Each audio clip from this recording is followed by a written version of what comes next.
আজি, আজি থেকে আইজ, আজি থেকে আইজ, আদি থেকে আইজ, তারপরে সাধু, সাধু থেকে সাউদ। এটাকে আমরা ভাঙতে পারি? ভাঙি তো কি আছে, বর্গের জ প্লাস ই। এটাকে যদি আমরা ভাঙি আ প্লাস ই প্লাস বর্গের জ। একইভাবে এটাকে আমরা কিভাবে ভাঙতে পারি? দন্তস্ব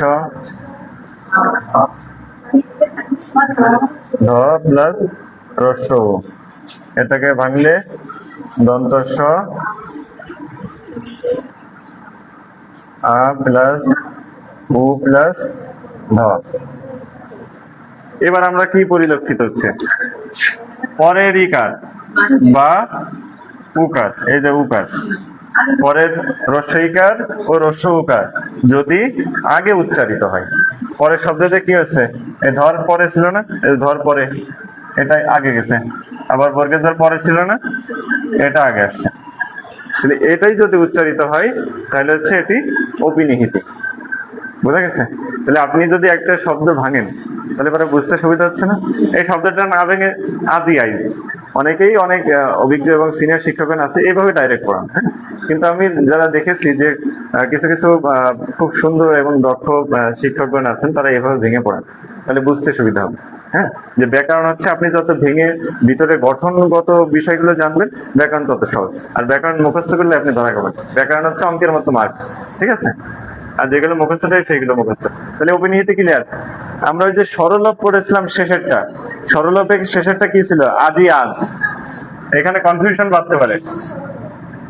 অন্ত সরলোপ আজি থেকে আজ, এটার পার্থক্য কি বলেন? হ্যাঁ, এটার লোপ পাইছে, আর এইগুলো হচ্ছে পরেরটা, পরেরটা আগে আসছে। এটা কিন্তু পার্থক্য, এটা বুঝতে হবে যে অন্ত সরলোপ এবং অপিনিহিতির মধ্যে কিন্তু এই প্যাচটা বাঁধবে, যেহেতু একই শব্দ, একই ধরনের শব্দ, আজি আজ আবার আজি আইজ।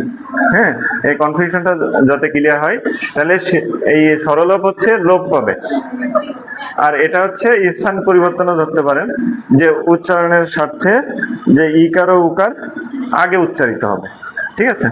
তাহলে সরলোপ এবং অপিনিহিতি ক্লিয়ার। এটার সংজ্ঞা বা মনে রাখার ট্রিক্স হলে শব্দের মধ্যে যে বর্ণ থাকে, বর্ণের স্থান পরিবর্তন, স্থান পরিবর্তন, একজন আরেকজনের স্থানে চলে যাবে।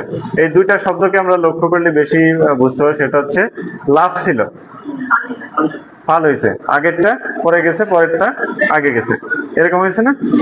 আবার এখানে যদি দেখি P7 P4, স্থান পরিবর্তন হয়েছে না? সহজভাবে মনে রাখার জন্য যে শব্দের মধ্যে বর্ণের যদি স্থান পরিবর্তন হয় সেটা হচ্ছে ধ্বনি বিপর্যয়। এটা সহজভাবে ওইটা লেখেন যে স্থান পরিবর্তন হলে ধ্বনি বিপর্যয়। ধ্বনি বা বর্ণ যে সমষ্টি সেটা একসাথে যখন হবে তখন সেটা অসমান হবে, এই জন্য ধপাধপ টপাটপ, এই দুইটা পরীক্ষাই হচ্ছে বেশি উদাহরণ হিসেবে আছে। এগুলো হচ্ছে লিখে লিখে যখন প্র্যাকটিস করবেন তখন আপনাদের জানতে সুবিধা হবে। ঠিক আছে?